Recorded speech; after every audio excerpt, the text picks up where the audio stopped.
Before we get into the video, could everyone please subscribe to my channel? Thank you so much. I knew something was wrong the second Micah's name wasn't called. Everyone in that living room was laughing, tearing open gifts, ribbons flying through the air like confetti. The fireplace crackled, Christmas music played low in the background, and wrapping paper littered the carpet. It was supposed to be perfect, our first Christmas back home after everything that happened. My son sat quietly on the edge of the couch, a small wrapped present resting on his lap, his eyes bright with excitement. He waited patiently, smiling at every gift passed around, waiting for his turn, but it never came. I watched as Uncle Darren handed out heavy, shiny boxes to my cousins. Belle squealed, opening her new designer handbag, holding it up like a trophy. Uncle Darren roared with laughter when my brother got some expensive fishing gear. Every person had something in their hands except for Micah. Then, loud enough for everyone to hear, Uncle Darren chuckled and said, "Kids like him shouldn't expect anything. Life's hard. Better he learns it now." My breath caught in my throat. I felt my face burn with embarrassment and fury all at once. Before I could find my voice, Belle, my cousin who had never worked a day in her life, leaned toward her boyfriend and stage whispered, "She's raising a little loser." I stared at them, stunned as if I'd been slapped. I wanted to grab Micah and run out the front door. I wanted to shout, to fight, to defend him. But when I looked at Micah, my sweet 9-year-old boy, he just smiled. A soft, real smile, not one born out of shame or anger, but out of something stronger. And then he stood up.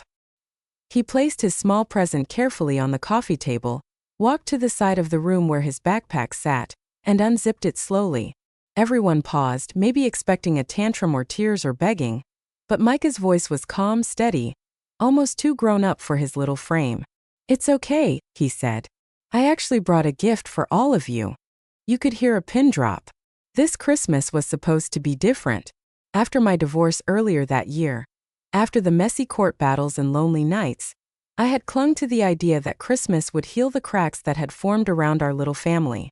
That coming back home to Cedar Hollow, even with its small-town gossip and old wounds, would be a fresh start. Grandma Nina had promised a big family gathering.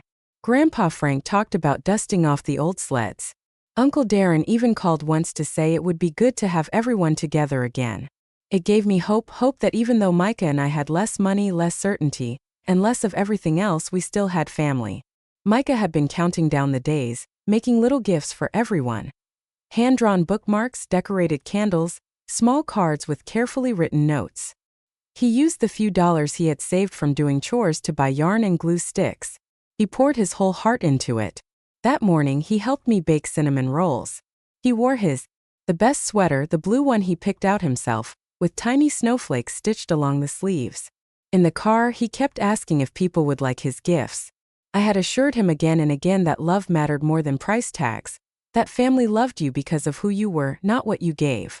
But as I stood there now, watching the way Uncle Darren smirked and Cousin Belle tossed her hair and snickered, I realized how badly I had miscalculated. They didn't see Micah's kindness. They didn't see his quiet strength. They didn't see him at all. They only saw the missing father, the tight budgets, the faded clothes.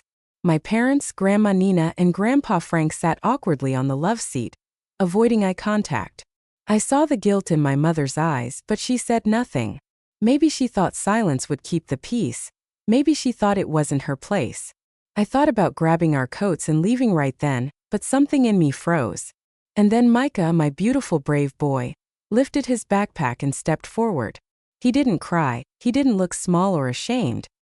He stood tall, backpack dangling from his shoulder as he spoke. "I brought a gift for all of you," he repeated, and his voice was so clear, so sure, that even Uncle Darren's laughter stuttered into an uneasy cough. For a moment nobody moved. Belle pulled out her phone but didn't unlock it. Grandma Nina wiped under her eye. The Christmas lights blinked lazily on the tree, throwing soft red and gold shadows on the floor. I looked at my son and realized he wasn't just about to teach them a lesson. He was about to change everything. Micah unzipped his backpack carefully, as if he wasn't standing in the middle of a room full of people who had just humiliated him. His fingers worked slowly, almost tenderly, and he pulled out a bundle tied with a simple strip of red yarn. One by one, he placed small folded pieces of paper on the coffee table. Each one had a name written across the front in his neat, careful handwriting. Uncle Darren, Cousin Belle, Aunt Linda, Grandma Nina, Grandpa Frank, even me. I felt my throat tighten. What was he doing? The air in the room shifted. The energy turned heavy. Nobody laughed now. Belle shifted uncomfortably in her seat, twirling her shiny bracelet around her wrist. Uncle Darren cleared his throat, probably expecting a childish apology or some kind of joke. But Micah wasn't apologizing. He wasn't joking. He was giving them gifts, handmade, personal, thoughtful, just like he had always planned. I wanted to make something special, Micah said, his voice soft but steady. Because Christmas is about giving, not just stuff you buy. It's about saying something real. For a second, nobody moved. Aunt Linda leaned forward, curious but cautious. Grandpa Frank glanced over at Grandma Nina, who still hadn't wiped the tear trailing down her cheek. Finally, Uncle Darren let out a grunt and reached for the letter with his name on it. He tore the yarn off roughly and unfolded the paper. As he read, the cocky grin slid right off his face. At first, I thought maybe Micah had been too harsh, that maybe he had lashed out in anger. But then Uncle Darren's mouth twitched, not with anger but with something closer to shame. His fingers trembled slightly as he held the letter. One by one, the others started opening theirs. Belle ripped hers open with an exaggerated sigh, clearly still thinking this was some childish stunt. I watched her face as she scanned the page. Her smirk faltered, her cheeks darkened, and she clamped her lips together like she was trying to swallow whatever emotion threatened to surface. Micah had written to her, "I hope you find real friends who like you for your heart, not for your stuff. You deserve people who care about you for who you are inside." I almost gasped. It wasn't cruel, it wasn't petty. It was heartbreakingly kind. He wasn't scolding them. He was giving them the one thing they hadn't given him that day: understanding. Uncle Darren's letter said, "Being strong isn't about being tough on others, it's about knowing when to be kind. I hope you remember that because you're strong enough to be nice too." There was no anger, no accusation, just a mirror held gently in front of them, asking them to look closer. I could feel the tension rolling through the room like a heavy fog. Nobody knew what to say. Even Aunt Linda, usually the quiet peacemaker, blinked rapidly, trying to hold back tears as she read her own note. "Thank you for always smiling at me, even when other people don't." Grandma Nina clutched her letter to her chest without even opening it, sobbing quietly into her tissue. And through it all, Micah stood there, small, brave, unshaken. I had spent the whole year trying to shield him from court hearings, from harsh words, from whispered gossip at the grocery store. I thought he was fragile. I thought the world might crush him if it pressed too hard. But standing there looking at him, I realized I had it backwards. Micah wasn't fragile. He was powerful in a way none of them, not even me, had understood. He wasn't angry they had forgotten him. He wasn't bitter they had mocked him. He had come to give, even to people who didn't think he deserved it, especially to them. Across the room, Cousin Belle shoved her letter into her purse and muttered something about needing air. She stormed out the front door, slamming it behind her hard enough to rattle the Christmas ornaments on the tree. Uncle Darren stayed rooted in his chair, staring at his letter as if it were written in a language he didn't understand. The party wasn't over yet, but the energy had completely changed. The laughter had dried up, the smug smiles were gone. Now there was just silence, raw, heavy, uncomfortable, and my son standing at the center of it all, unbroken. I should have been furious. I should have been mortified. Instead, I was in awe. Micah had done what I hadn't had the courage to do. He faced cruelty without letting it change who he was, letting it harden him, and somehow, through his quiet grace, he made them all look at themselves not with anger but with hope that maybe they could still be better. Maybe Christmas could still mean something real, even now, even after everything. For a few long moments nobody said anything. The room felt heavier than before, like the air itself had thickened. The only sounds were the faint crackling of the fireplace and the distant rumble of wind outside.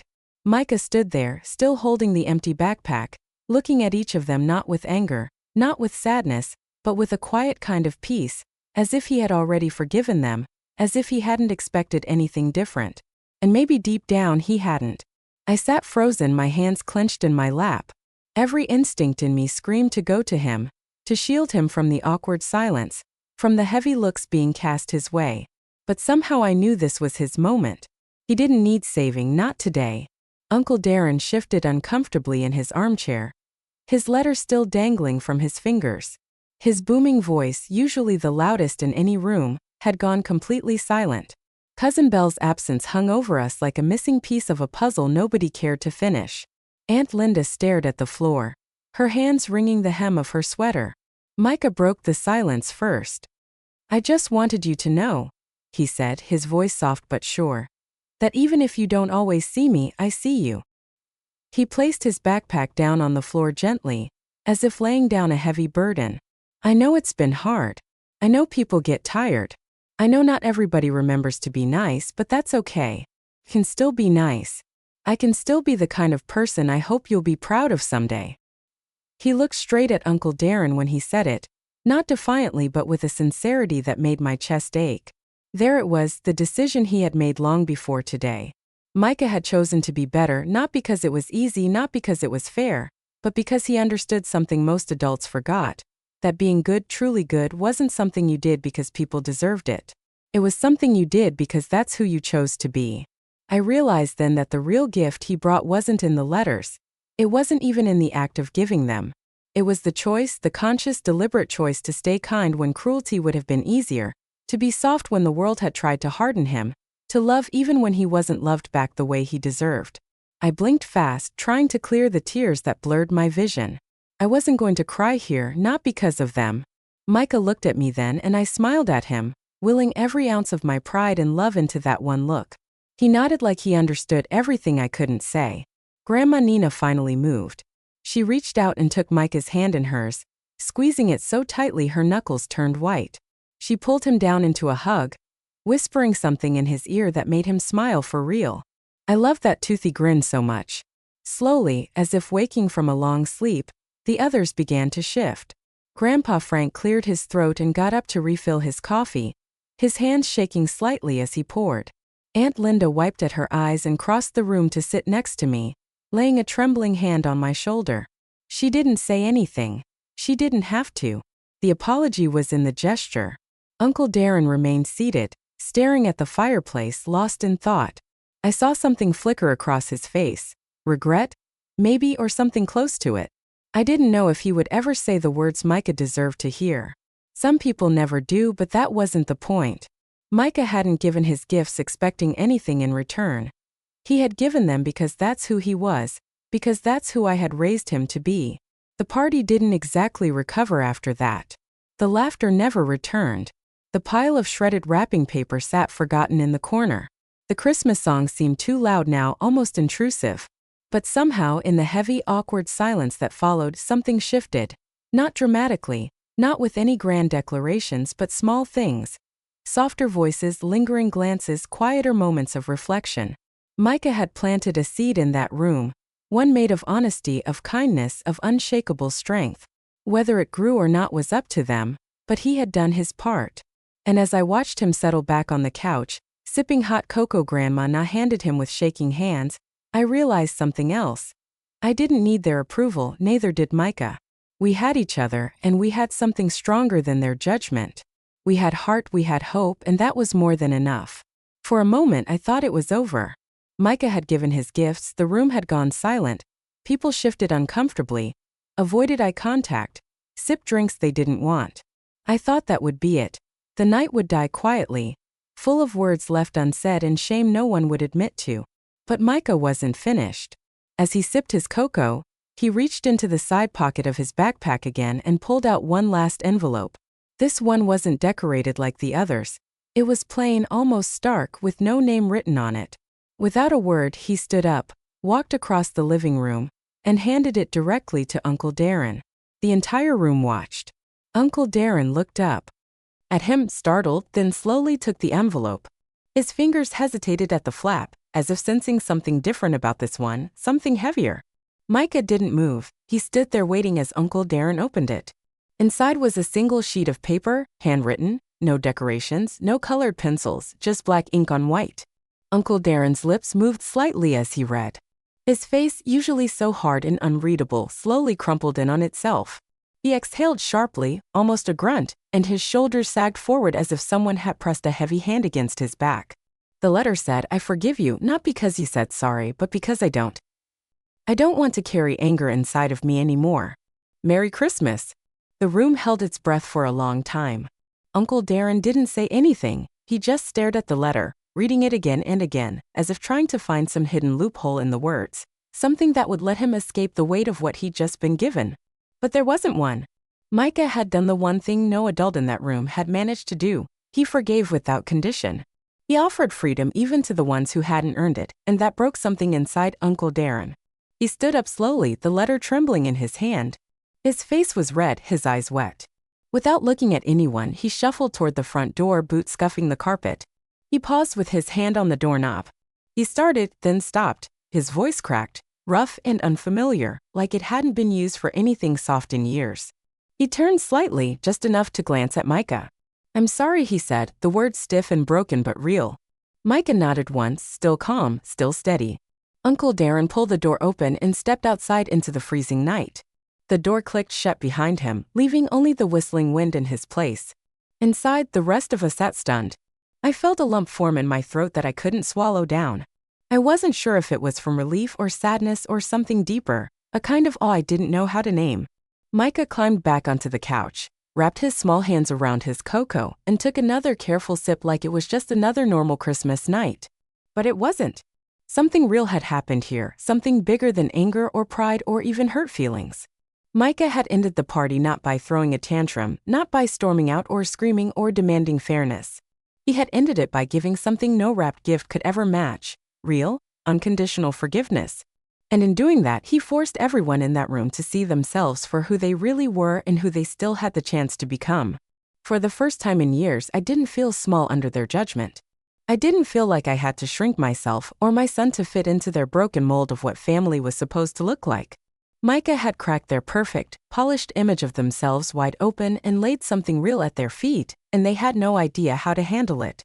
As the minutes passed, conversation started again, but it was different now, softer, slower. People talked in low voices without the usual bragging or snark. Aunt Linda sat next to Micah and asked if she could see some of his drawings. Grandma Nina busied herself bringing out more hot cocoa and quietly added extra marshmallows to Micah's cup. Grandpa Frank gave me a look, half apology, half pride, and I nodded, accepting it for what it was. The magic of the night wasn't in the decorations or the food or the gifts piled under the tree. It was in the bravery of a 9-year-old boy who showed a room full of grown-ups what real strength looked like, not the strength to fight, but the strength to forgive.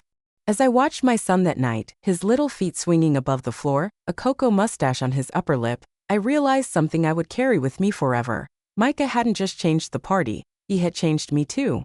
The next morning, the world outside was blanketed in snow. The tree branches hung heavy under fresh white layers. The roads were quiet, and everything seemed softer somehow, like the anger and bitterness from the night before had been buried under the storm. Micah and I sat at the kitchen table eating cinnamon rolls warmed up from yesterday. He chatted about simple things, how much snow would fall, whether school would be canceled if the sleds in Grandma's garage still worked. It was as if nothing unusual had happened, but something had. I looked at him across the table, my heart fuller than it had been in a long time. This boy, my boy, had changed the entire course of our lives with nothing but truth, kindness, and forgiveness. Later that morning, as we were packing up our things to leave Grandma Na's house, there was a knock at the door. Aunt Linda stood there holding 2 small wrapped boxes, her eyes red but smiling. These are for Micah, she said quietly. They're just little things, but he deserves to be celebrated. Micah beamed, not because of the gifts themselves, but because someone had seen him, really seen him. Inside the packages were simple things: a set of colored pencils, a journal with his initials embossed on the cover. Nothing expensive, nothing flashy, but every bit of it chosen with care. When he opened them, Micah whispered a soft "thank you," and Aunt Linda hugged him tight. As we drove away later that afternoon, past the snowbanks and the glittering frozen fields, I realized that not everyone in that house would change. Uncle Darren, stubborn as he was, might carry his guilt quietly and never fully apologize. Belle probably went back to her world of expensive clothes and shallow friends without thinking twice. Some seeds had been planted, and some had already begun to take root. That's the thing about moments like that. You can't force people to grow. You can't demand that they change. All you can do is offer them the truth wrapped in love and leave them to decide what to do with it. Micah had understood that instinctively, better than most adults ever would. In the days that followed, the texts started coming, a simple, "Merry Christmas" from Uncle Darren, short but more genuine than anything he'd sent in years. A longer message from Aunt Linda promising to visit us more often, asking if she could bring Micah some art supplies she found on sale. Even Belle sent a clipped but honest text to me, "Tell Micah I'm sorry. He's cooler than most people I know." I didn't need grand gestures, I didn't need them to fix everything. What mattered was that Micah had left something real behind in that living room, and it was working even in ways we couldn't fully see yet. In the weeks after Christmas, I noticed something shift in myself too. I stopped apologizing for who we were. I stopped carrying shame for being a single mom. I stopped feeling like we were somehow less than because we didn't have a big house or shiny new gifts to show off. Micah had taught me that kindness was strength, that forgiveness wasn't weakness, it was the strongest thing a person could give. Real family wasn't measured by blood or presents or appearances, it was measured by how you showed up for each other when it mattered. Micah and I started making our own new traditions after that. Simple things like building the ugliest, most lopsided snowman in the neighborhood, baking cookies and sneaking extra chocolate chips into every batch, and writing letters to people we cared about just because. It wasn't fancy, but it was real and it was ours. When I look back on that Christmas now, I don't remember the humiliation. I don't focus on the sting of being overlooked or the cruel words thrown at my son. I remember the way Micah smiled as he placed those letters on the table, the way he stood in front of people who wanted to tear him down and chose love instead, and the way he forgave without asking for anything in return. That was the real gift, and it didn't come wrapped in shiny paper. It came from a boy whose heart was bigger than a living room full of bitterness, a boy who taught all of us that the most powerful gift you can ever give is grace. And because of him, that's a lesson I'll carry with me every Christmas, every day for the rest of my life. Thank you for listening to our story. If Micah's strength and kindness touched your heart even a little today, it would mean the world if you take a second to like this video. It helps share stories like his with more people who might need them. If you've ever been through something similar, or you just want to send a kind word to someone who's struggling, I'd love for you to share your thoughts in the comments. Don't forget to share this video with someone you care about. You never know who might need a little reminder that kindness still matters. And if you want more real, honest stories like this, make sure you subscribe to the channel. From our little family to yours, Merry Christmas, and remember the strongest gift you can ever give is grace.